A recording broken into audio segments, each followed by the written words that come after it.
An Arizona man pulls up on the highway to a scene where a man is beating down an officer that he also shot. This civilian pulls a gun and orders him away from the officer and ends up shooting him. Imagine the emotions that are going through this man during this incident and afterwards. We're going to talk about that tonight. Also, the March of Life was today, and Live Action Advocates for the Unborn came out with a recent investigation into Planned Parenthood's claim of prenatal care and their claim that abortions only account for 3% of their total services. We're going to drive down into that as well. We discuss the ups and downs of Trump's first week in the Oval Office, all he has accomplished, some of the things he may be doing wrong, and his initial policy moves just 7 days in. My very special and beautiful co-host tonight will be discussing with me the Women's March that took place last Saturday and what that was all about. But first, is it okay for a Secret Service agent who has made a career out of knowingly putting themselves in the line of fire for the president to say that they politically disagree with the current president and that they would not take a bullet for them? It's going to be an interesting night of topics, so everyone stick around. This is the Generation Y Conservative Podcast.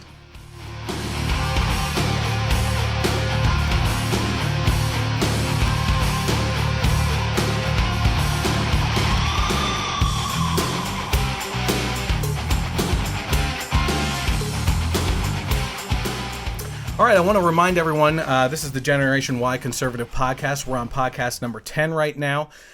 We go over all the topics I've posted throughout the week on my Generation Y Conservative fan page on Facebook. You can also follow me on Twitter, which is at Gen Y Conservative without the E on the end. You can also find me on YouTube, which if you're watching on Facebook Live right now, you can search for the Generation Y Conservative, or on the YouTube channel. That's going to show up at the bottom of the finished video. Anyway, right now you're actually tuning into the Facebook Live behind the scenes, so I say, about the podcast. We are actually recording an HD audio and video right now as well, so that will get posted up within the next couple days. It's a nice finished, put together product that I like to do, and I like to give people a little bit behind the scenes with the podcast as it's happening, and also get people involved with questions and comments as they come through. So my co-host tonight's going to check in periodically and find out what's going on, if there's any questions or comments.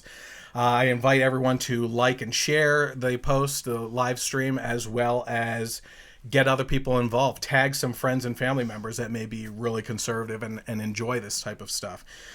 This week's charity, throughout the month, I spotlight a certain charity. This week is still the Leukemia Lymphoma Society. As a survivor myself, I thought that would be a great one to start off the podcast series.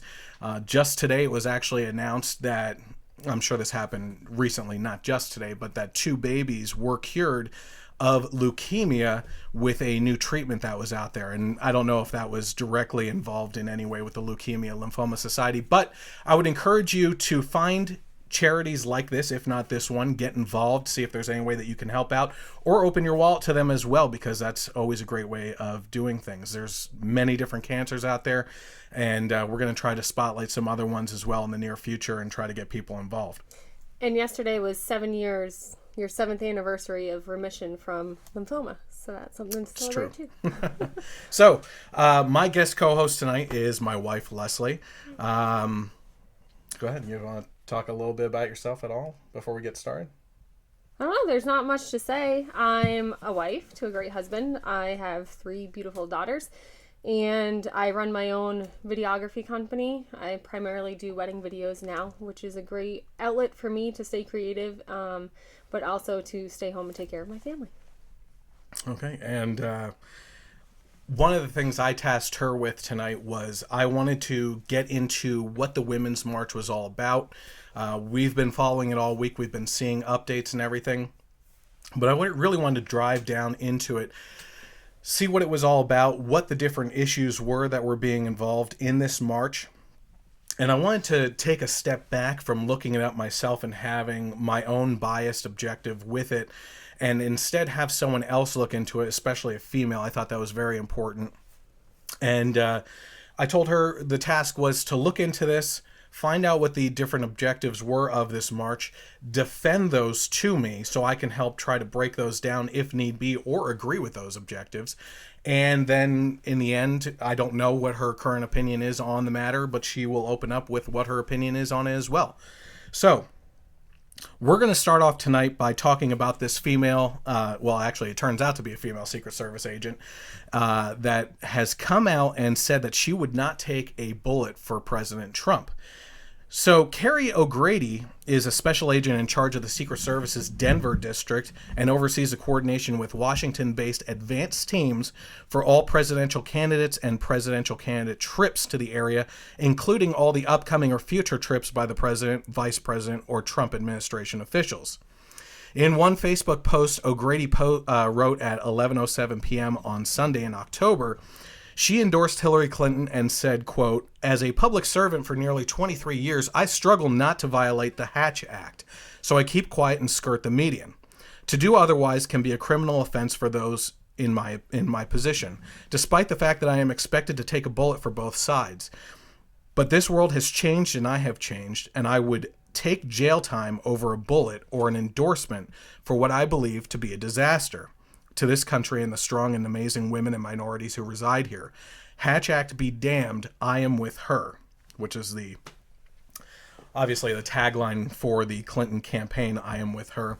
So I wanted to get into this first because it's an interesting issue.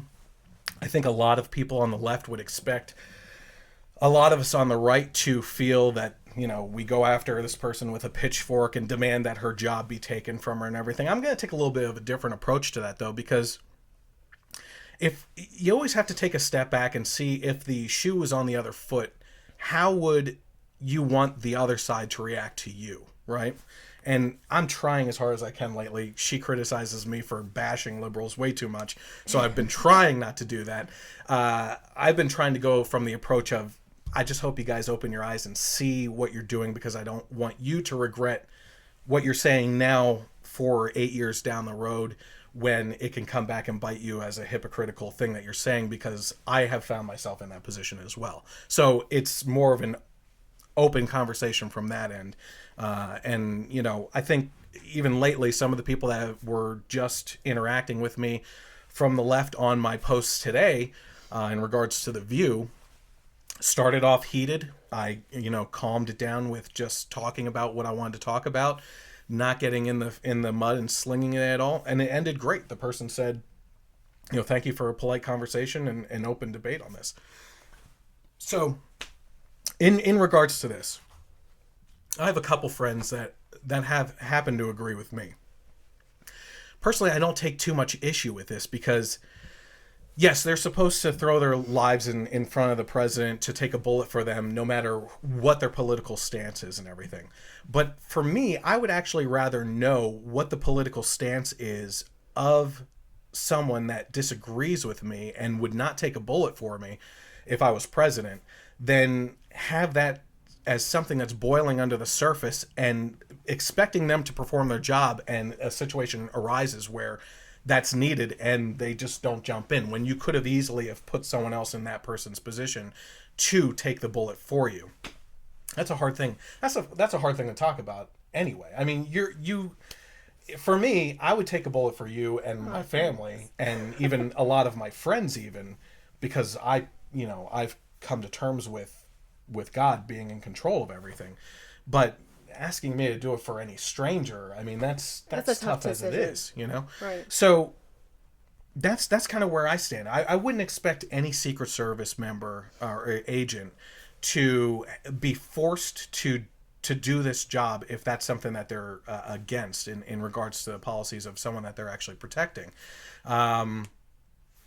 That being said, in the back of my head, I also realize that these people have signed up knowing that they're going to, in the course of their career, be challenged to protect people that they disagree with, because that's the pendulum effect in politics. Is it's going to swing the opposite way very shortly after the one, unless there's a dictatorship that takes over. Liberals, you're all licking your thumbs right now for saying that Trump will do that, but the thing is, I wouldn't expect a conservative to have to do that for a liberal president either. If that's really your course of action, I would say come clean. hope that you can be reassigned to a different area that doesn't involve the detail of protecting the person's life, some sort of desk duty or organization duty to help organize the other people that would be involved, or you're going to have to face the facts. If I am in a career position that I can no longer perform, I have to find another career. It's not going to fly for too long. So if there's no place for me to be reassigned to, you're going to have to face the facts that maybe this is going to be the end of your career there. And that's exactly what I was going to say. If you're in a position you can no longer fulfill those duties, either physically or because of your views towards that position somehow, then you should no longer be in that position. I'm not saying she should be fired completely. Mm-hmm. I don't know the organization that she's in very well, but I'm assuming there's some place that she could be reassigned or put somewhere else. If she feels that strongly about it. I'm sure some Secret Service members didn't agree with Obama. But there's got to be a balance. Her conviction to her political views versus her conviction to the duty of the job. Mm-hmm. And if she does disagree that strongly, she shouldn't have to be protecting him. She really shouldn't be protecting him. No, she should not be in that position at all. So I'm actually glad she came out with it. Yeah. I don't know about so publicly. I don't know what is going to happen. No, neither do I. But I haven't heard nothing. I do hope she doesn't lose her job, but I do hope that she is reassigned somehow where it's not a conflict of where it's not a conflict of interest for her. Alrighty. So let's talk about this Arizona man who here's the situation that happened. Apparently what happened was there was either an accident or some people got pulled over, and this guy shot an officer and got on top of him and started beating the lasting life out of this man. So he was on top of him, just wailing on him. In the course of this, traffic is passing by, going slower than usual because of this a scene on the side of the road, not knowing really what's going on. And this civilian pulls up. I'll get to his name in a couple seconds here. Pulls up, sees this officer getting beat on, jumps out of his car. He's carrying concealed. I don't know if it's concealed carry in Arizona. You might be able to open carry. I'm not sure about the law out there, but he is carrying a weapon, a gun, and orders the person to get off of the officer. The person does not comply, continues beating up the officer, and this man shot him and ended up killing this individual. But if you have the opportunity, what I would suggest that you do is go at least to my Facebook page at some point in time in the next hour or two and check out this press conference that this man was a part of. It's really actually heartbreaking to see what goes in, and I thought that this was an important topic to cover because as a Second Amendment rights person that I believe in protecting the Second Amendment, I also realize that the consequences that go along with pulling that trigger when you're in a position of defense, or in this case, trying to defend someone else, there's consequences that go with that. This man is going to be living with the fact that he shot this person and killed him for the rest of his life, and that carries an emotional baggage with you. Now, what he said in the press conference is, "I never would have dreamt that I was going to save somebody's life, let alone take the life of another individual." And this is 43-year-old Thomas Yoxel. "My commands were ignored by the suspect as Trooper Anderson called out for help, and I alleviated the threat to him." Yoxel said it was difficult to reconcile saving someone's life but also having to take someone else's in the process. However, when asked by a reporter if he would have done it again, Yoxel responded immediately with yes. "I just know that doing the right thing sometimes has a price, and that price is severe. I wouldn't change it because another man got to go home to his family, and his family gets to keep him a little while longer." Now, this is another thing to keep in mind, too. Arizona has a defense of third-person law that allows someone to use deadly force against another who is threatening or injuring a third person, according to the AP. Now, what I was talking about in regards to going and watching that video, As you're watching this, did you get a chance to watch the video? I didn't. If you get a chance to watch this video, this man is standing there just shaking at the podium, and that's adrenaline recounting the incident. It's emotion running through your body, and you could his voice is shaking. It's heartbreaking it's really heartbreaking to watch, and I really feel sorry for him. But at the same time, he knows. He doesn't consider himself a hero. That's another thing he said. But he knows that he saved a man's life, and that is the payoff. And this is the issue. You can defend the Second Amendment. It's an important thing to have in the Constitution as a constitutional right. You have to understand the consequences. You have to know gun safety. You have to know how to properly store a firearm so that other people in the house that shouldn't be getting their hands on it don't get their hands on it. You need to know the laws in your area. And you also need to know that when that trigger is pulled, there's consequences that happen just as fast as that bullet's traveling out of the chamber. And that's not to discourage anyone from carrying, because I think all mature and capable people that are comfortable with carrying a gun should do that, because I think that the more law-abiding citizens in society that do that makes a safer society. I mean, the statistics have shown that down the South. Yeah, I mean, you carry a gun, but you never hope to use it. Yeah, it's absolutely. always there. I'm sorry. I'm going to have to run. Okay, yeah. Are you going to come back, maybe? I don't know. Okay.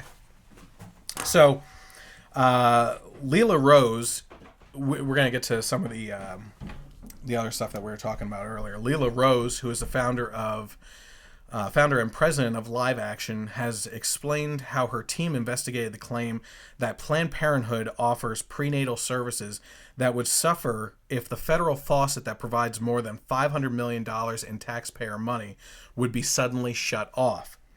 So a couple years ago, Live Action investigated Planned Parenthood's claim that they provide mammograms and found that they didn't, and often just referred to other facilities.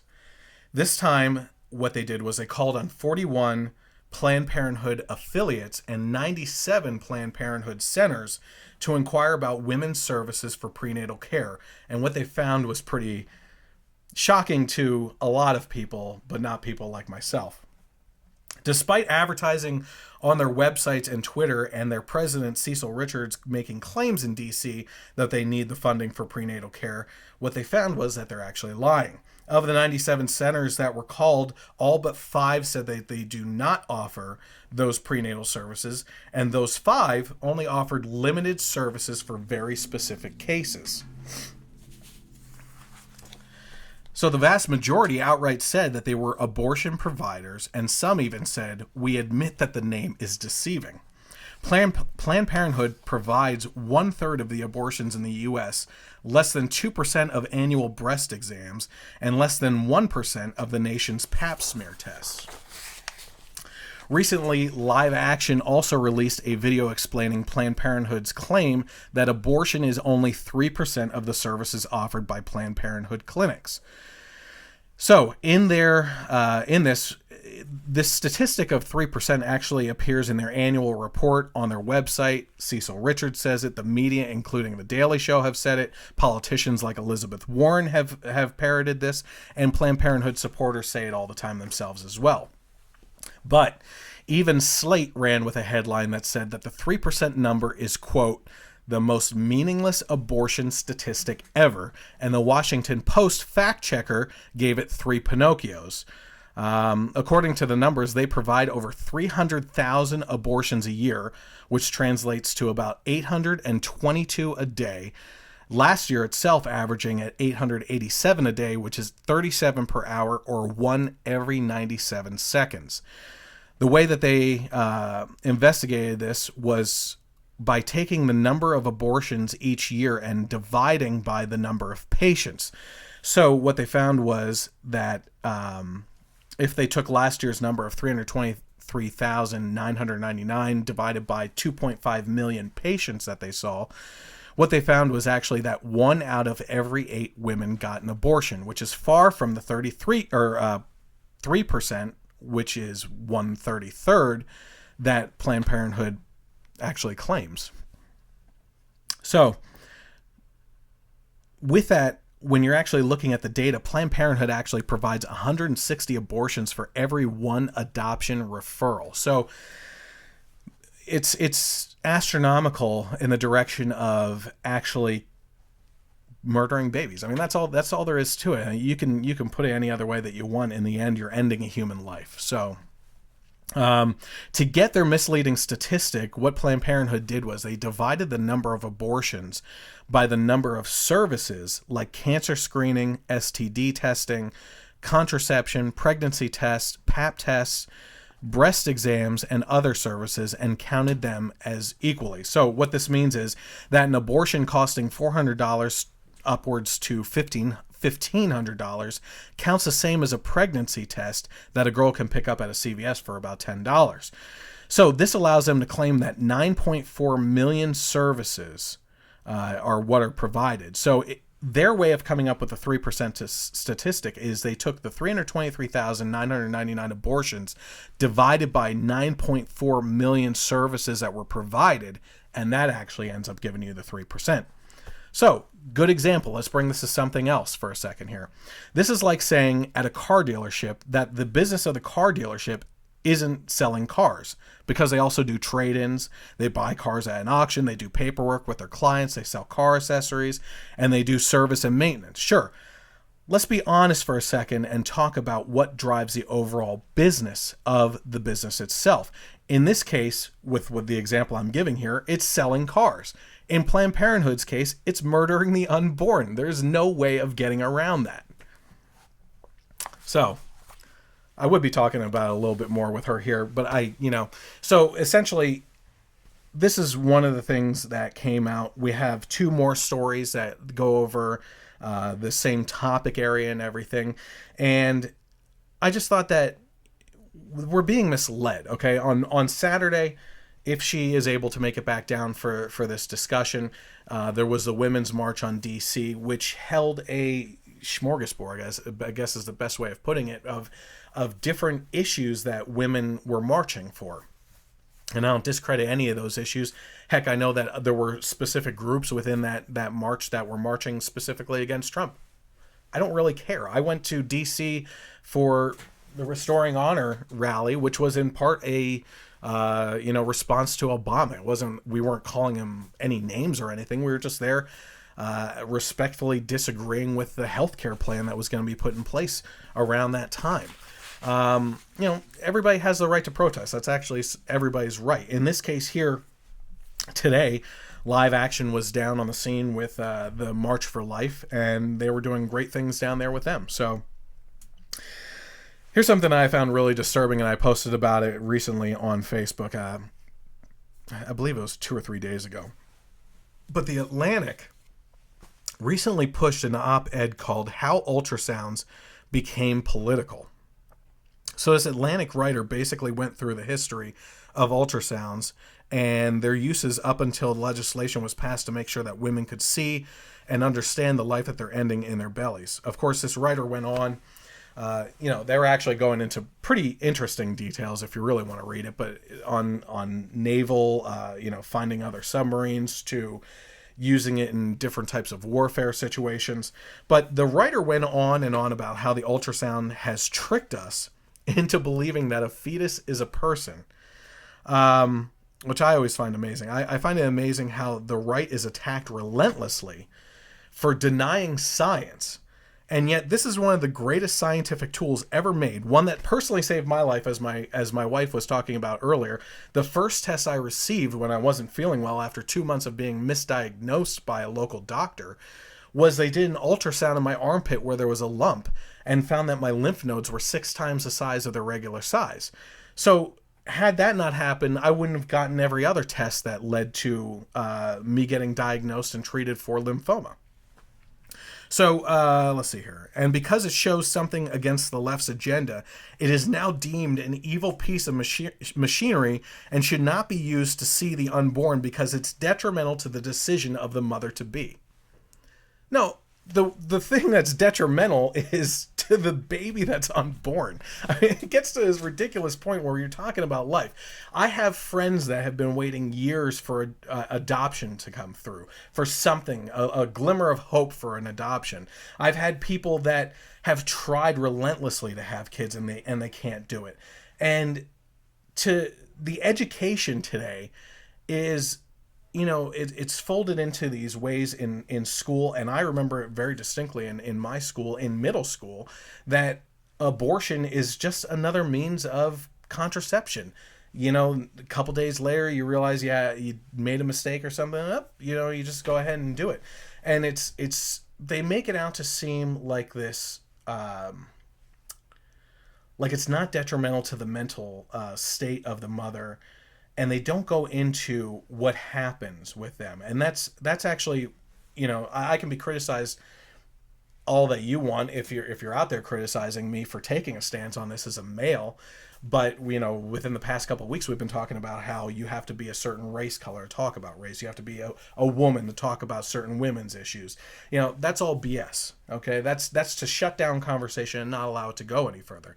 But one of the turning points in my life was when I was younger and had a very close friend of mine who talked about how they had an abortion in high school. And what ended up happening was it was an emotional, what probably was an hour or so, where she was crying that, where would this child be today? How old, she told me how old they would be. Would it be a boy? Would it be a girl? How well of a mother would she be? And like this man that pulled the trigger on the person on the highway that has to live with this emotional baggage for the rest of their life of taking that life. This person now has to deal with the emotion of, did I make a mistake for the rest of my life? Some people write it off as, I didn't make a mistake. This was the best thing I could have ever done for myself. But there's got to be some undertones to that. I've never run into a person that was absolutely happy with what they did in that situation. So, going back to high school, this is another thing I wrote down as a personal opinion as well. What has always amazed me is this idea that a fetus could be anything but a person, right?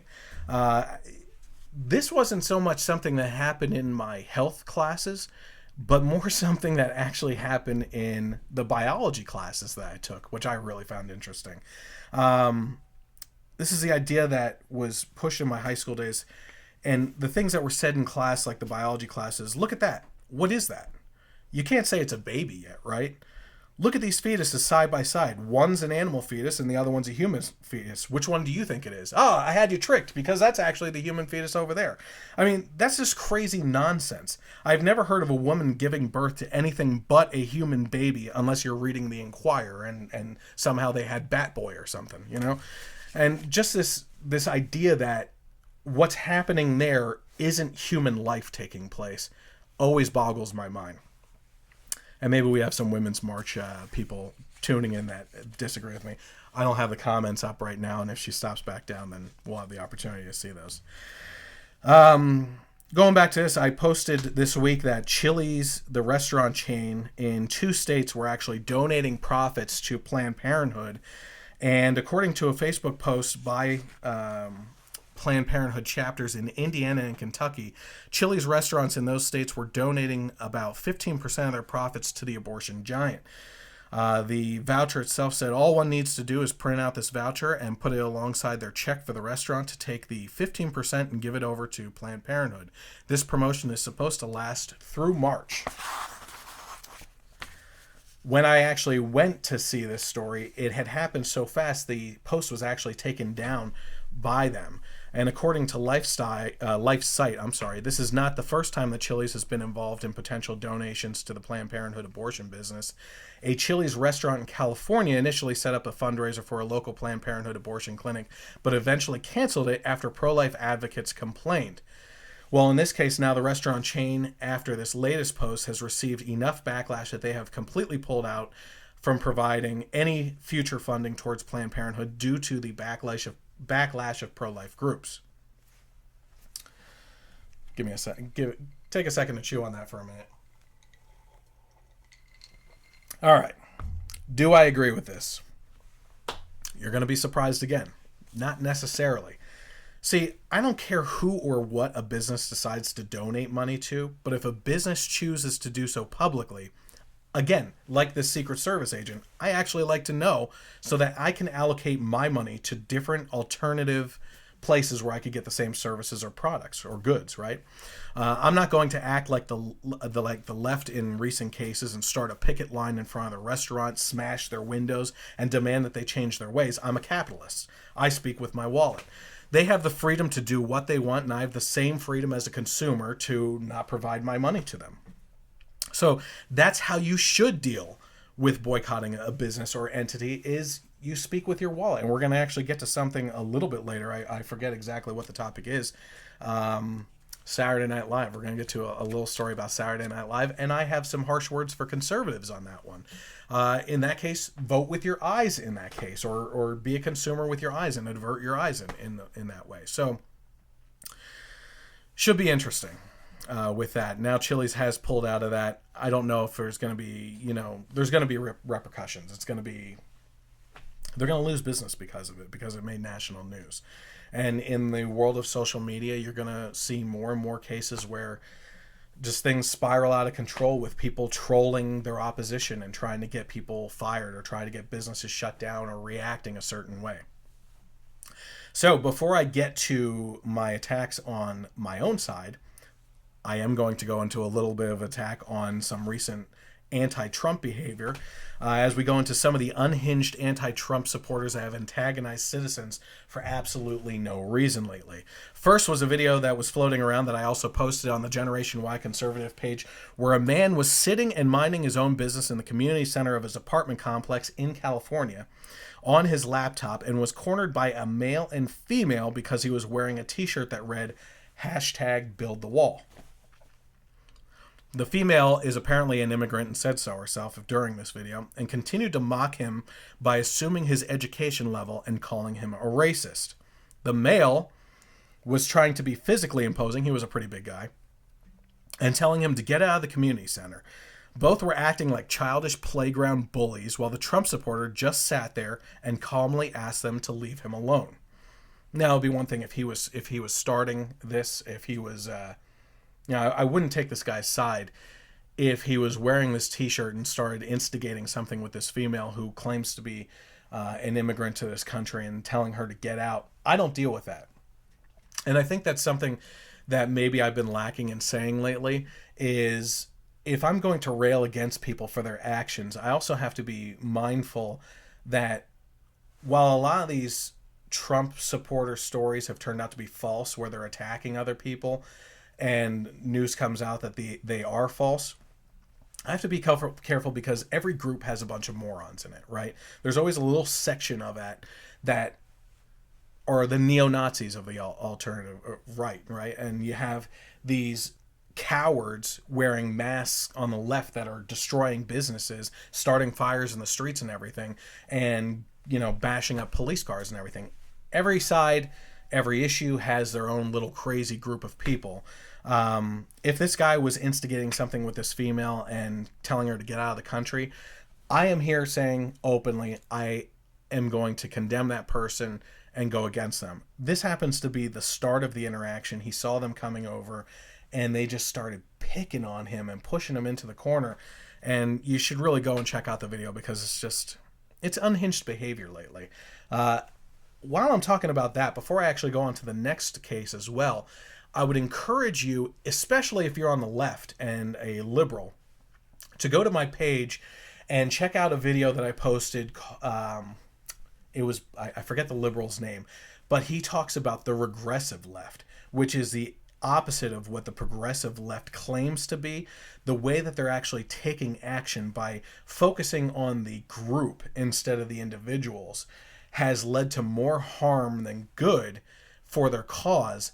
And the best example of that is as soon as a certain individual falls out of a group and does not align 100% with the agenda, something like a black conservative is immediately called an Uncle Tom and thrown out and excommunicated from the group and pushed off as an outcast, right? So this is what the actions of the regressive left are. I would really highly encourage anyone, but especially if you're on the left and you believe in these violent protests in the street right now, to go and watch that and actually try to be a little bit more self-aware of where this guy's coming from, because he is a liberal and he's talking about the detriment to the brand that this is causing.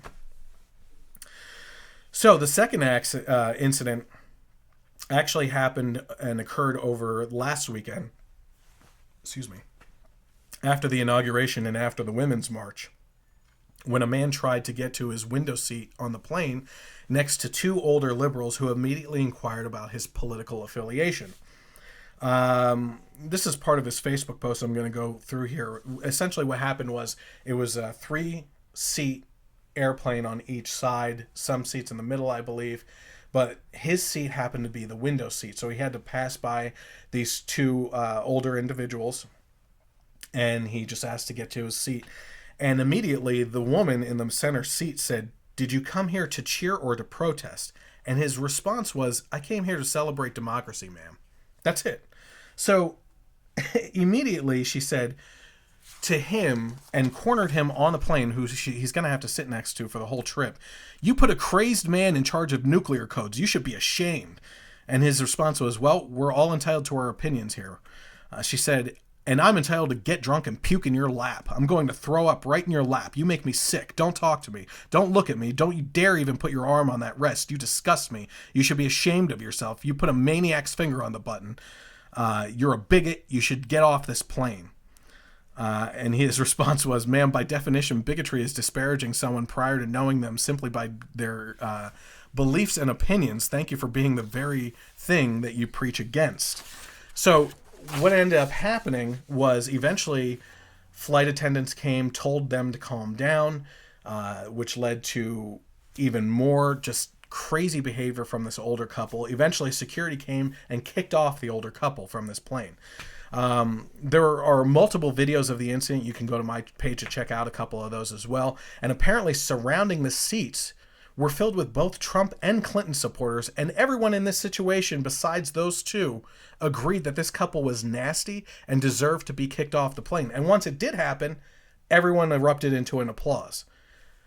This is not the way that we interact with people, okay? I told friends of mine that were Trump supporters when Trump won, calm down. Don't act so aggressive with your celebrations and throwing it in the faces of those that were Hillary supporters, because the pendulum always swings the other way. And that's the hardest swings have been from Clinton to Bush, from Bush to Obama, from Obama to Trump. And the swings just seem to be reaching even further in each direction. So, I had mentioned before that a Saturday Night Live incident also happened. What ended up happening was a Saturday Night Live writer has been suspended indefinitely for viciously targeting 10-year-old Barron Trump. This is Donald Trump's son, who was falling asleep at the night of the election in the background. I don't blame him. I didn't even stay up for the election results. I couldn't stay awake for it. So Katie Rich, also known as @KatieMaryRich on Twitter, tweeted, "Barron will be this country's first homeschool shooter."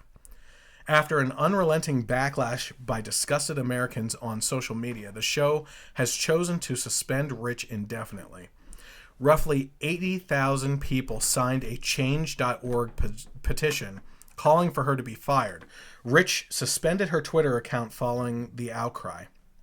On Monday afternoon, the Saturday Night Live writer restored her account and tweeted a generic apology that read, "I sincerely apologize for the insensitive tweet. I deeply regret my actions and offensive words.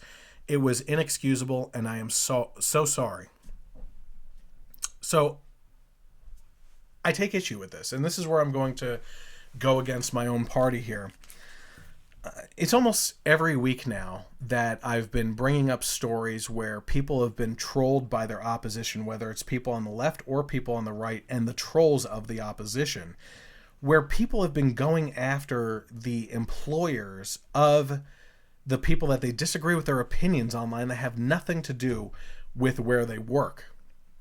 And it's just got to stop. I mean, we're living in a social media age right now where this is only going to get worse the more technology that we have at our hands.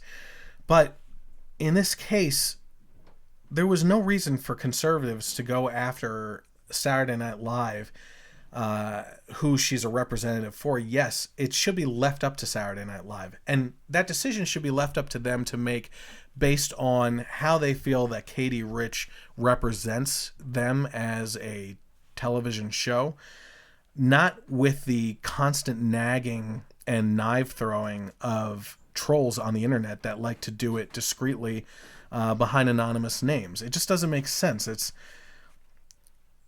It's these trolls on both sides that have an agenda that I completely disagree with. And I would say, if you're really that upset, I would like you to stop eating at Chili's over the Planned Parenthood donations. We'll stop watching Saturday Night Live and boycott with your dollars or less eyes on their advertisers in that case. You have anything to say? Not yet. Keep going. Okay. Welcome back. I'm glad you had a break. Yeah, it was a fun break. So, I was going over your favorite liberal bashing stuff. Yeah. Did some conservative bashing as well. Good Not bashing. It's not bashing. We have gone from a society of civilized people. It's never always been completely civilized, right? I mean, even when you're talking about the days of the founding fathers, they would step outside and have duels, literally killing each other over incidents, right? But there's a lack of discussion today. And I believe that, what I'm seeing is society has become so PC with everything that you're afraid to talk to people anymore. And then what they end up doing is they hide behind an anonymous screen name online. All our interactions have gone to online interactions. And then those interactions have festered this PC culture of just people being so frustrated with what they can't say that it boils up into this discussion, or not lack of discussion really, of just viciously attacking people and their employers and trying to get them fired. That's an interesting theory about it, because I can't wrap my head around how people are so cruel and mean online. I see some of the comments, and I would never imagine uttering any of that. It's so cruel for somebody's belief. Mm-hmm. And I think there's a lack of trying to understand where the other side is coming from. I disagree with liberals on a lot, but I think most of them have a good heart. Yeah. I always say that people have people want what's best for the country. They just have really different views on how to accomplish that. Absolutely. So I think if you forget that this person's trying to do something good and just focus on where you're disagreeing, that's where everything kind of boils over. Yeah. Have we gotten any feedback at all? Heather said, she hopes I feel better. Thank you, Heather.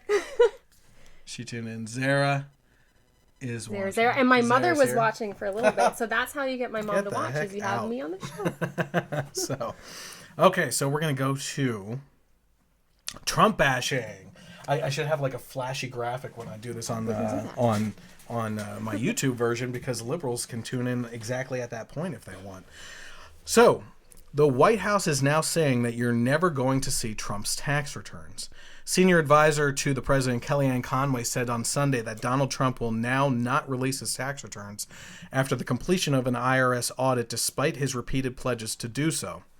She said, "We litigated this all through the election. People didn't care. They voted for him. And let me make this very clear. Most Americans are very focused on what their tax returns will look like when President Trump is in office, not what his look like." Well, I'm going to agree with her there. That's a valid point. But I also believe that you're only as good as your word. Right. He needs to have some integrity. Honestly, I don't care much what's in his tax returns.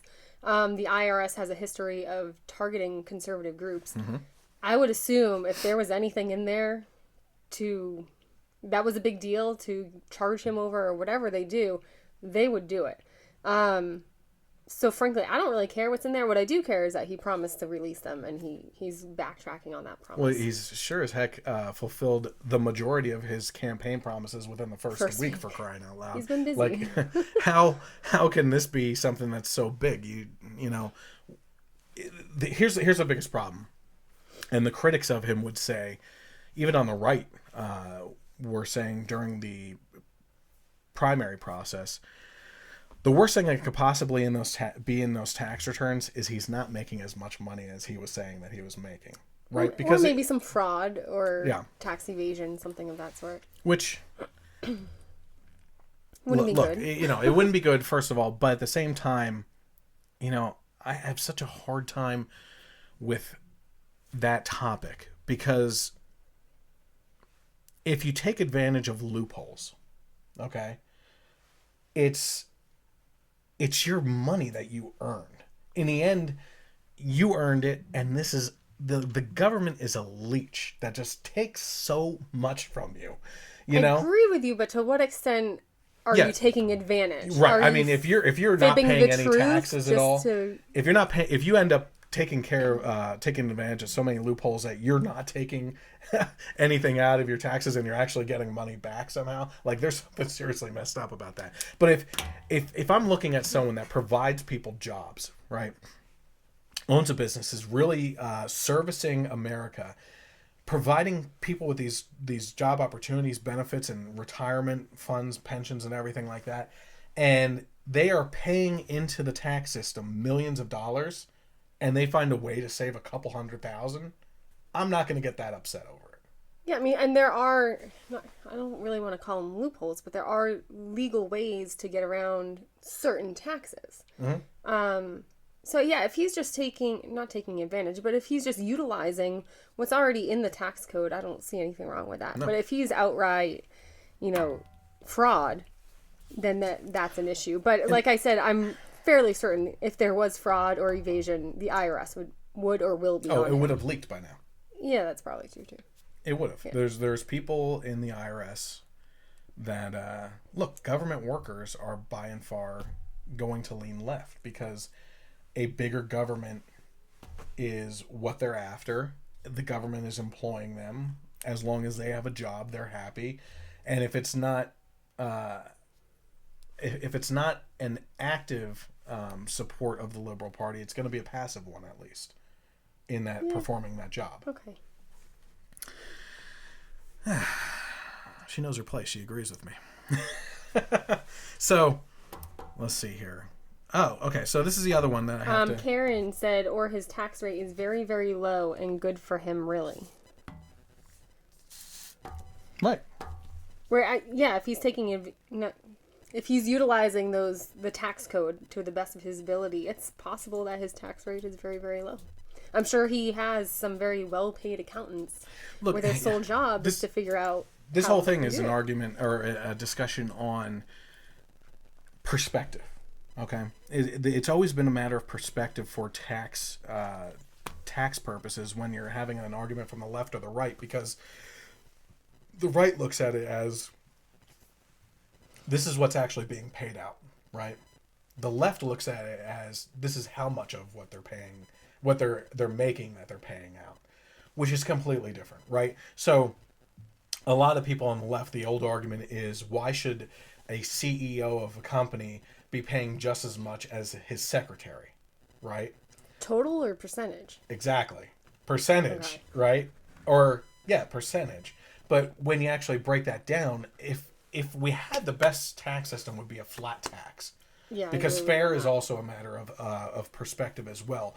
I believe that if I believe that it's fair that we only pay 1% and liberals pay 10%, well, that's my idea of fair.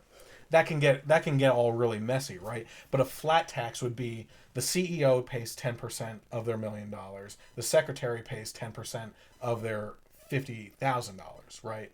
And what they end up paying out is an equal percentage. That's not what we currently have. God, I really hope that this is his next objective, is being able. I mean, he has gone through. Did he say anything about creating a flat tax? No, nothing yet. Okay, but I don't remember hearing that. But that was something that was on the table at one point in time. Now that I think about it, and he had talked to multiple people about it, and with everything that he's been doing, which we're going to get to, the executive actions, well, we have a lot to talk about with that, because I've said to very close friends of mine who are Trump supporters, I love everything that he's done. I don't agree with the way he's doing it. And there's a difference there, and I think that we really need to boil that down as well. But, it would be fantastic if we could get our tax returns on a postcard where, hey, this is what you reported this year. Here's the amount that you're paying in tax. Please write it here and confirm, and put the postage stamp on it. Boom, you're done. You'd have a lot of accountants out of a job, though. You would, and I realize that. And I there's an accountant probably watching right now. I'm sorry, George, but you've retired anyway, so. But I understand that point. I think that you take a risk of certain jobs not being there. Look, as soon as you do something like that, the IRS is going to deflate as well. You're going to lose a lot of government jobs. So somebody who really encourages jobs, you're cutting it off a lot there. Yeah, absolutely. So here's the other thing that Trump's been criticized for lately as well. Trump is reportedly still using an unsecured Android phone.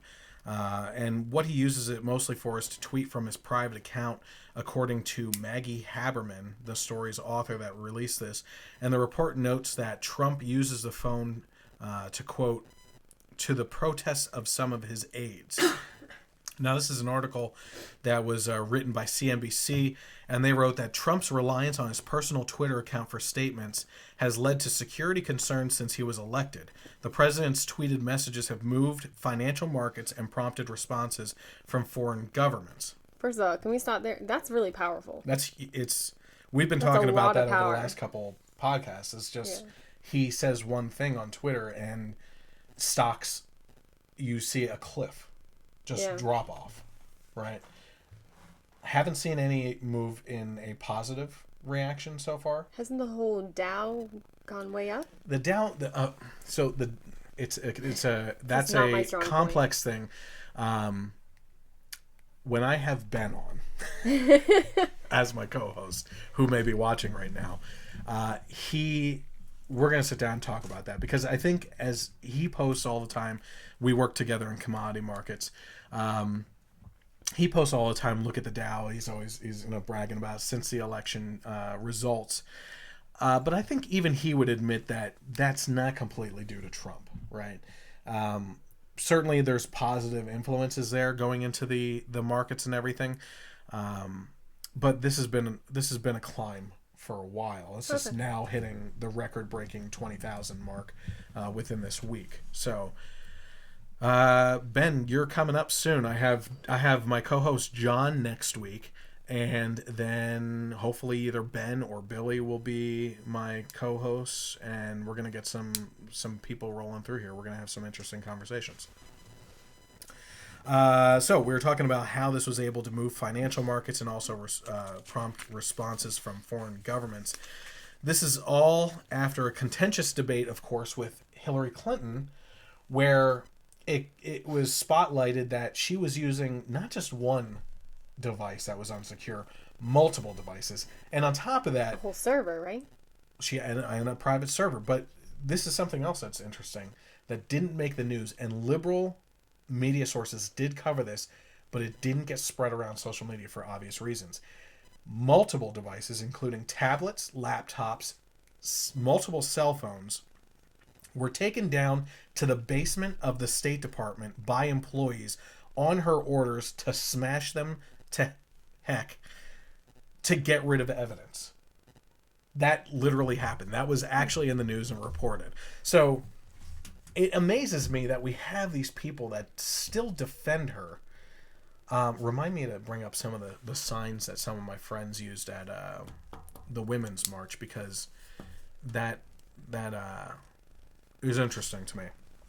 But you have this where she actually destroyed these unsecured devices because it was all going to lead back to her getting in big trouble for it, right?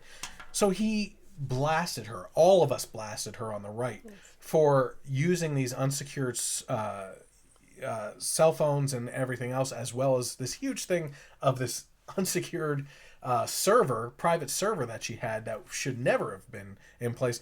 And that's one of the key things. I ADD moments here and everything. That's one thing I have to keep on going off of. The argument that previous administrations or previous State Department people had unsecured cell phones, and it's the same thing. Why could this person get away with it and Hillary not get away with it? They always they pull the conversation away from the server, right? There's a big difference between devices and having a full freaking server in your house of information that's totally unsecured. It sounds like Trump is just using his one phone. I mean, as far as I understand, he's just using it, and he's primarily using it for Twitter. It doesn't sound like he's doing state business on it. I mean, I could be very wrong. No, that's what they're saying, just Twitter. I'm more concerned with him tweeting than necessarily it being unsecured. So, while this is only used for Twitter, imagine what would happen if his Twitter account was hacked and someone started tweeting crazy things that affected the markets like they have been doing, or in other ways, even the emotions of foreign leaders, if mentioned. That's true. So you were on the right track anytime he there with what really I was screws saying. up, then he can say, "Oh, I was just hacked." Yeah, which Omarosa or whatever her name is was on The View today, I believe. Yes, today. And where was I going with this? I'm not sure. She was saying the View people, Joy Behar specifically, was saying that the way she's going to move on from the election is once Trump apologizes. He's not going to apologize for anything. So saying that he was hacked, I don't really see that happening at all. And I don't see him apologizing for what happened in the primaries. Get over it. He won, and that whole debate over the popular vote versus the electoral college, it's just insane at this point. Because if you look back through history, the Republicans did the same argument too. But when you actually boil it down, the electoral college is in place for a very good reason. And you don't want the French Revolution to happen in this country. That's all there is to it. Bastille Day. I'm learning about that with Alex. You wanted to say something? Well, Karen posted a link from the Daily Caller, and she says it reports he had given up his Android phone, and Secret Service approved a Twitter device. Okay. A Twitter machine. Okay. Well, that's an update for you. Thank you, Karen. Thank you, Karen. I appreciate that. So, moving forward then. That's good. Oh, we're getting to the end already. What time is it here? So disappointing. Well, we're at the hour mark, which is exactly where I wanted to hit these last two topics because I believe that they're going to take the longest. If I can last. Yes. We're gonna hit Trump first. So. Okay, let's hit Trump. So, Donald Trump's first week in office was marked by a list of executive orders. So we're going to go through these. We're going to get thoughts on everything and go over each one of them. First big one. These aren't necessarily in order, by the way. Multi-pronged orders on... Heather saw the 10-minute clip on The View. It was rough to watch. So multi-pronged orders on border security and immigration enforcement, including the authorization of the U.S.-Mexico border wall, the stripping of federal grant money to sanctuary cities.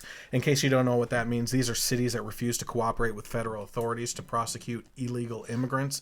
They refuse to work with ICE officials and bring them forward to be deported, essentially, if they commit a crime. Well, good. I hope he does go after that, because there are multiple incidents that have been reported where, the most heartbreaking ones that I see are illegal immigrants that are driving on the road without a license, drunk, get into a car accident, kill American civilians, and then can't really be prosecuted or found because, if they are, they get deported back. They don't really face the jail. I mean, it's so ridiculous. This whole idea of illegal immigrants, there's no such thing as illegal people. No, but the second that you step into a country where you're supposed to either register or, make known that you're in there for a visit or any other reason, if you don't do that, you have started the clock on a crime. Right, exactly. I mean, if you break a law, you are committing a crime. So, yes, these people are not illegal, but they are committing illegal acts. Yeah. We could talk about families that have been here for 17 years. Oh, what about these families that have been here for 17 years? Do you mean 17 years of a constant crime that they've been committing? Sorry, but, they may be great people, but the fact is, you're talking about people that have been here that are taking advantage of the American system in a lot of cases because they are here illegally, cannot legally go about them getting the means of a job, right?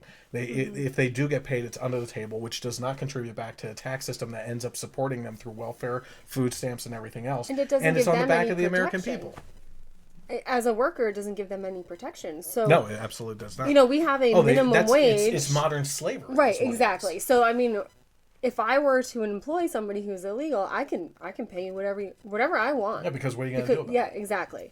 I can work you insane hours. Again, what are you going to do about it? I fire you, you're stuck for another job. So, really, it's not. They get the shaft too. They're not protected by our laws because they're kind of riding under the radar.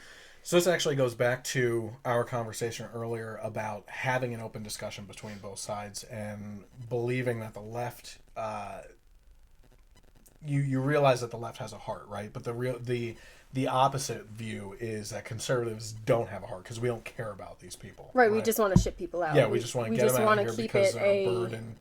And certain America. Trump uneloquently put that they're rapists and murderers and stuff, which applied a broad stroke to everyone instead of actually, being a little bit more eloquent and saying, listen, within this group of people that are in here, there are people that are murderers and rapists. Well, how many millions get mixed in? How many millions of illegal immigrants are there? You have any group 20 million. Any group of that size. 13 to 20 million. And for a spread that's that big and vast, that shows you how out of control we are with being able to track everything. Right? But what I was going to say is any group that size, and you take any 20 million people, there are going to be murderers and rapists in there. Yeah, absolutely. So it's not necessarily that all illegal immigrants are that kind of criminal, but they are still not saying that all. It's also not saying that all rapists and murderers are from those groups. Right. And I think the right is also portrayed as anti-immigrant, which is also false, because it's not that we don't want people to immigrate to America. We just want them to go through the proper channels. I had a crazy idea a couple years ago to move to Italy because Chris's family is from Italy. So I looked into their immigration laws, and you have to prove that you have ancestry in Italy, which he can. And then apparently my idea was a little too crazy for him. But, that's so different than America. I don't, coming from a different country, I don't need to prove that I know anybody here. I don't think I even need to prove that I have job skills. A lot of countries that people try to escape from to America have stricter immigration laws than we actually have. I've heard that. But I thought you were actually going to go down the line of some of our friends that have legally immigrated here that hate this idea of how many people are coming here illegally. Yes. She talks about that all the time. I was going to say, hate's a strong word. I know she doesn't like it. Oh, she gets heated. She gets heated.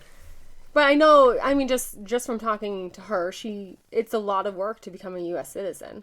It doesn't happen overnight. And I believe it does cost a fair amount of money, which is a difficulty. So maybe that needs to be reformed. I don't know.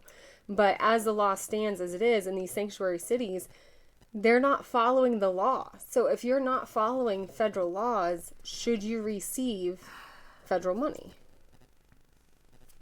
Yeah, I mean... Brant was my first guest co-host, and if he's there, I hope he says hi. I believe his wife is from Venezuela, was it? I honestly don't remember. I don't know, but our friend up the street here, who is a legal immigrant, yes. Is from Peru, right? Steppen says we should move to Italy. I agree, Steppen. Yeah, nice Italian flag emoji. So... Yeah, I mean, Brant went through the process of what his wife had to go through to get in here, and Sonia has talked to us about the process and how long it was, and it's just And she's a hardcore Trump supporter. I mean, this is what we're talking about. So, what I was trying to say, what the conversation was leading to was talking about how the left portrays the right as not having a heart for these people. But there's so many, it's such a complex topic that you really need to look and dive into to protect everyone involved in the situation. You have to protect the taxpayers. You have to protect the people immigrating here.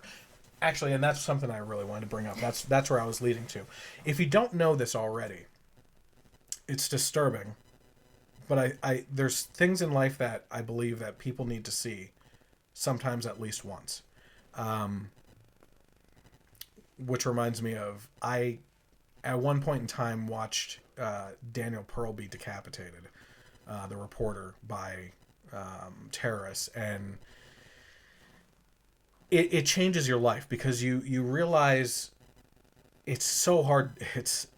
I had bad dreams after that for quite a while, and not many people could sit through that. But if you're going to march in support of the Islamic religion and say that it's a peaceful religion, you better follow up on things and actually watch some of the things that are happening, because you have to align yourself with those in the Muslim faith that will outright condemn those types of actions where they're throwing the LGBT community in those foreign countries off of buildings for being gay or lesbian. You have to condemn the people that are putting Christians in cages and dropping them into water to drown them. Or crucifying them. Crucifying them. Multiple people, not just Christians. Lining up Christians along the beaches and just decapitating them. You have to see these types of things at least one time in your life as an adult, when you're mentally able to process this stuff, to understand what you're either arguing for or against. In this case with immigration, I would actually point you to looking into a topic called rape trees. Now, what this is it's like I said, it's disturbing. But what happens... Do you have to go? I was going to say, I think you're triggering something here. So okay. Thank you. What ends up happening is you have people like drug lords in Mexico and more powerful people that have the means of getting people across the border that will offer families assistance to get over here into the United States. And what ends up happening is once they get them across the border, in order to help them survive the journey, the rest of the journey, or even live past that moment, what ends up happening is these people hold guns to the heads of the men in the group and forcibly rape the women and children of both sexes as a type of payment for them getting them into the United States.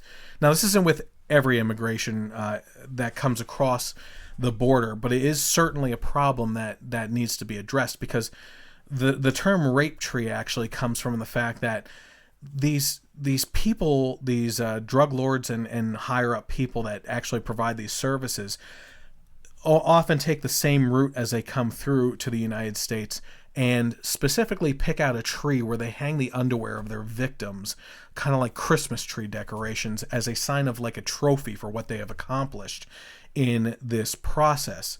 Once you start looking into that and realizing the dangers of what's happening at the border, the fact that just across the border, people have their heads chopped off and are rolled into nightclubs, that people in the Gulf of Mexico, Americans that are on wave runners, are getting shot off of the wave runners by the violence on the border. This is stuff that we are letting in, and these are things that we need to be aware of as we go forward with this kind of stuff. So while my wife takes care of stuff there, we're going to continue on with the immigration policy end of Donald Trump's executive order here. So we talked about the stripping of the federal money to sanctuary cities. They're also going to hire 5,000 more Border Patrol agents, something I don't necessarily agree with. The libertarian portion of me says that instead of hiring more agents for the border, what we should do is start pulling our troops back home from areas that they're not needed anymore and stationing them along the border, utilizing their services, which they're already trained for, and using them. in a lot of cases, while a lot of people are screaming for a border, it's not necessary in almost all in all cases when you can utilize our own military to be stationed along the border on the south or north border to take care of things themselves. And this also gives the opportunity for essentially a domestic deployment for our troops to be at least close to home and in less dangerous territory. Certainly not in areas that maybe we shouldn't even be in the first place. That's just the libertarian in me. Within this, we're also ending the catch and release policies for illegal immigrants, which is kind of what I was talking about with the drivers that are drunk that get caught for a crime and are let go.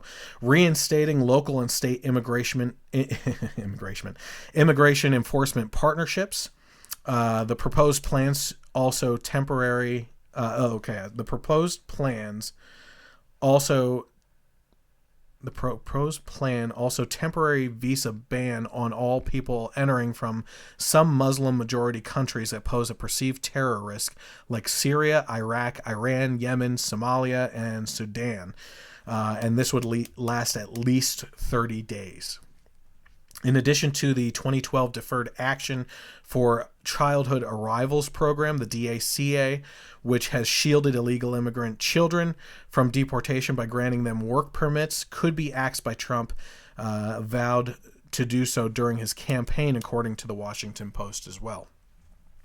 So that's a lot of stuff that deals with immigration alone, right? So let's move on from that. The next executive order, one of the ones that he did, was 2 orders reviving the Keystone XL pipeline and Dakota Access pipelines. Now, I realize before we get into any comments or anything on the videos that this is a heated, very emotional topic. We had protesters out west protesting the pipeline going over Native American lands. And I don't necessarily disagree with that. This is actually something where there should be some common ground to talk about these types of things.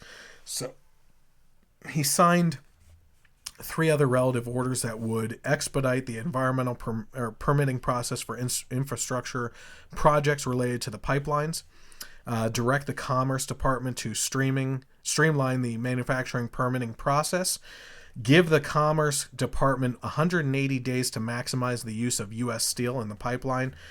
Those are the 3 things that go along with this. What I had mentioned in this is, in regards to my personal opinion, is that I really hope that there's an opportunity. Where that opportunity goes on how each of the sides approach it and react emotionally is going to be up in the air for this. But I really hope that there's actually an opportunity for the administration staff, the pipeline builders and environmentalist groups and Native American tribes to meet together to say, listen, this is going to be done.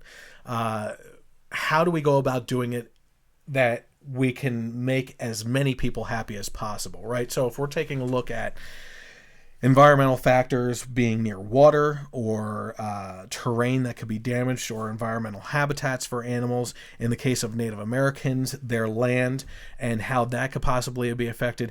Is there a way of going around that area and rerouting the pipelines to make sure that we don't do this kind of stuff? Because, listen, there's legitimate reasons for not wanting to do the pipeline. I would also argue that with the technological advances that we make in society, with how we build things, the technology that controls the flow of the oil and safety precautions that we take, it's very unlikely that this sort of thing is going to happen with an oil spill. But then again, just the other day, there was an oil spill in Canada on a preserve land. So, accidents happen. Can we diminish those effects where possible? And without making some crazy 500-mile, angled system that goes around Native American lands, is there a way that we can do this moving forward that at least pleases enough people to get it done? Because it's going to be done now. It's an executive order that's moving forward. There was also an order to reinstate the so-called Mexico City policy, which is a ban on federal funds to international groups that perform abortions or lobby to legalize or promote abortion. The policy was instituted in 1984 by President Reagan, but has gone into and out of effect depending on the party in power in the White House. So this is the exact situation where we have no business being in the business of murdering babies here, let alone in other countries. And it's ridiculous to expect us to contribute to the abortions of foreign countries with our tax dollars, kind of going along with Trump's America First, right? I mean, not that we should be focusing our energies on abortions in America first, just that what the heck does this have to do with America? I'm sure there's some crazy emotional reasons that people can throw at me on why we would be trying to limit population growth in other countries, because frankly, there's that crazy portion of the left, and actually I have friends on the right that believe that population should be neutralized or at least, what's the word? They believe in sterilizing portions of the American public to limit population growth.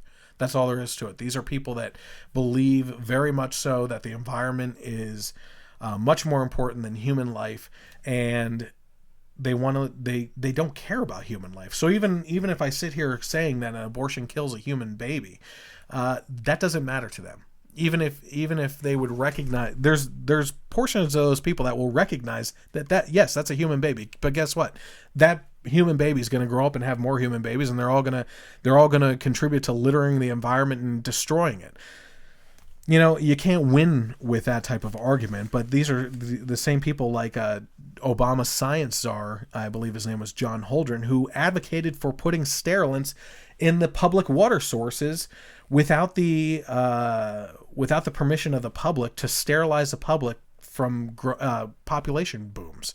So it just gets ridiculous. We have no business being in that. And look, this was a policy that was instituted by President Reagan. So for those of you out there that believe that conservatives go along with everything that Reagan says, well, there you go. I don't go along with this one. Where are we? He also signed a notice that the U.S. will begin withdrawing from the Trans-Pacific Partnership trade deal. Trump called the order a great thing for the American worker. It's going to be a great thing. We got great people, great things happening. It's going to be great. America's going to be great. So this, of course, is part of his plan to start negotiating better deals with other countries, but some fear that China will seize the opportunity and make the rules for trade because they have a very high influence on that when you actually look into it. So that is a justified critique of this executive order, but one that needs to be watched closely nonetheless. An order imposing a hiring freeze for some federal government workers as a way to shrink the size of government. This excludes the military, as Trump noted at the signing. So let's talk about this for a second. We were actually talking about how in the case of a flat tax, you would be probably putting, tax people out of their jobs. Accountants, that's what I was looking for.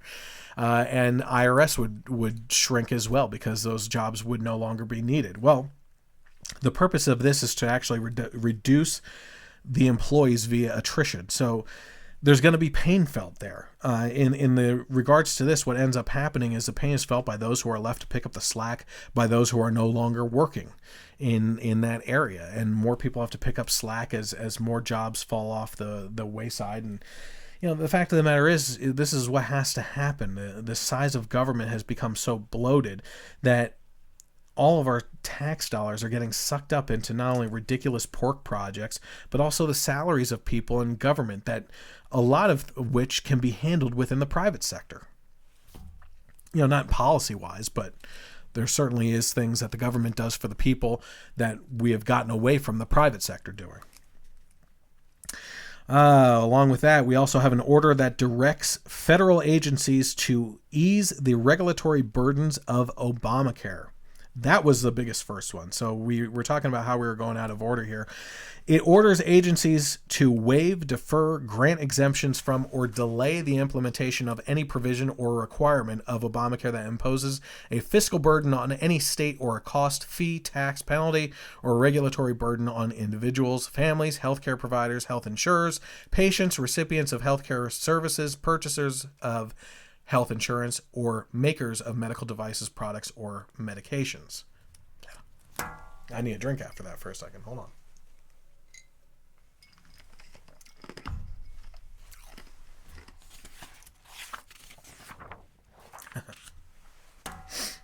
Okay, so as far as I'm concerned, this is something that needed to happen.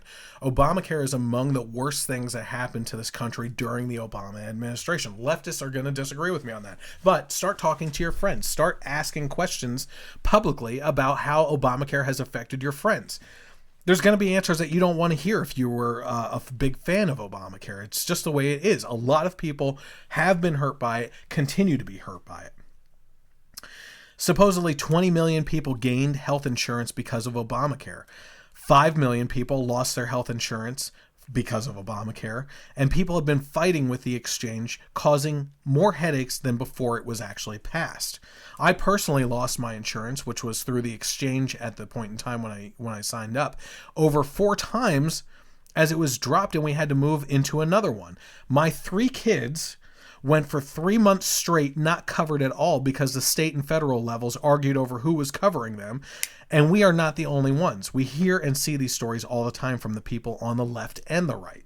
There's a lot of people I know on the left that absolutely hate Obamacare. That's all there is to it. You know, speaking, since we were so open about my cancer survival story tonight, when I was in the hospital was a year before Obamacare was passed. And I knew it was coming. And I was in the hospital for 2 weeks straight, saw countless numbers of doctors and nurses, and I probably annoyed the snot out of them with all my questions in regards to Obamacare, because I asked them, what are your feelings on this? Is this a good thing for the medical industry, for hospitals, for doctors, for patients? I didn't meet one single doctor or nurse that said that Obamacare was a good thing for the American people. And I actually got a list of things on reasons why it was actually bad. So Obama's promise, quote, if you like your doctor, you can keep your doctor, was considered one of the biggest political lies of all time. The only thing I wish the Trump administration would have done differently was propose an alternative before going through with this. And if not an alternative, at least policies that would help ensure the cost of insurance will drop through open state border competition for insurance companies, tort reform, healthcare savings accounts, and a panel to investigate the true costs associated with healthcare to tackle the hospital, doctor, and insurance bills. Oh, we got done with the Obamacare. That actually went pretty fast. Obamacare, it's nasty. It's not good. Donald Trump is also, this isn't something that I believe has gone through yet, but he's also apparently set to eliminate the arts funding programs, which would cut off NPR and PBS. So this is an interesting topic because I got in a little bit of a heated water discussion with some liberals on my page this week, through fault of my own in some cases on some ignorance level, and also because a matter of just a difference of opinion. And I respect their opinion, but at the same time, I have my own ideas on how things go too. The beauty of America. Who would have thought? So The Hill, whose source is an unnamed member of Trump's transition team, has reported that Trump will eliminate both the National Endowment for the Arts and the National Endowment for the Humanities and privatize the Corporation for Public Broadcasting. The latter partially funds National Public Radio, NPR, and Public Broadcasting System Service, PBS, which currently receives $445.5 million a year from the government and taxpayer subsidies, around half of which goes to the U.S.'s approximate 350 public television stations. So what happened, there's a long story behind this, but when I posted about this the other day, it caused quite the reaction from some on the left. And it wasn't until I started reading some of their explanations and reasoning that I understood why. The part of the story that I was focused on was the cutting off of public funds to National Public Radio, to NPR, and the Public Broadcasting Service, or PBS, not the National Endowment of the Arts and the National Endowment for the Humanities. All my arguments, maybe I get that here. My arguments with the left dove into a world where these are all one and the same, and I was accused of attacking the arts community and that I hate the arts as a means of cultural influence, which couldn't be further from the truth. My first degree was actually from an art school, and while I haven't heard I haven't had too much time this week to investigate what goes into and out of the NEA and NEH. I will leave that on the table as something I believe we can have a discussion about, and you may be able to change my mind in regards to. My feelings on PBS and NPR remain the same, though. Having nothing to do with the arts, I feel that, like any other TV network or radio network, they should be cut off from taxpayer funds. That doesn't mean that they should be shut down. They should rely on selling advertising during their shows to sustain themselves. If they are so popular that they need to be around, they should be able to find advertisers easily. If they are not, and the audience has been falsely propped up by taxpayer funds, then that will surely reflect in the collapse of these. I heard one good argument from a person on the left that was on my page that the rural reach of these allows media content to reach areas otherwise inaccessible by traditional sources. My counter to that is seeing the value there, which I do, is that the states in which these rural areas exist should allocate part of their own taxpayer revenue towards the outreach and leave it to the states themselves. This is something that conservatives advocate for all the time, removing this responsibility from the federal government and instead placing it on the states themselves. This is, talk about reallocating your tax dollars even if you want to. Lower the amount that the federal government has to do and make it allocated to the states that you reside in to take care of their own problems. That's what this needs to come down to. All right. So, I don't think she's going to be coming back down here.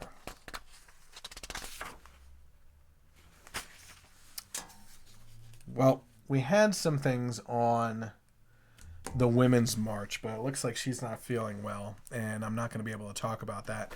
What I think I'm going to do is talk about that maybe next week. I will have my guest co-host is supposed to be John next week. And if he's here, I think what we'll do is we'll take a slight break from the podcast to invite Leslie back on to discuss the women's issues topics from the Women's March. I want to say that I'm waiting for statistics to come in on the March for Life that happened today. And, hopefully we'll get some great images from that, aerial views as well. I have a lot to say on the Women's March, things I've been finding out through the grapevine that you won't hear about in the news, from personal interactions that actually happened down there from people on the left, which is interesting. I just heard about that tonight. And I hope to have a good open discussion about that because I tasked her with being able to defend those and then my ability to analyze them a little bit. So I want to thank you guys for tuning into the Generation Y Conservative podcast this week. I truly appreciate it. I think we had some really great topics tonight that we went over. I hope that throughout the presentation you shared and liked things and tagged people that may be interested in this. I look forward to putting out the finished video on YouTube, which is going to be a lot better in quality with the audio and video.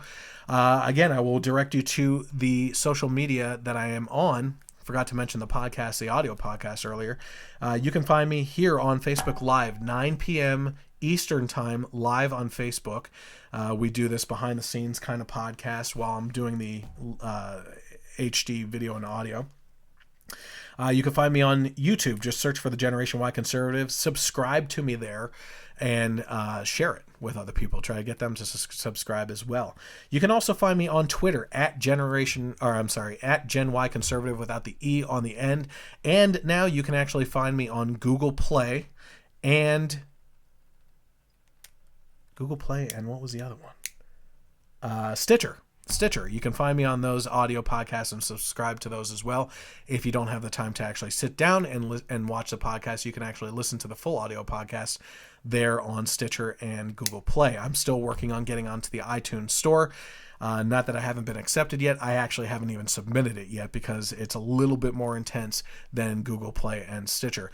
Thank you guys again for tuning in. I really appreciate it. Have a great night, and God bless America.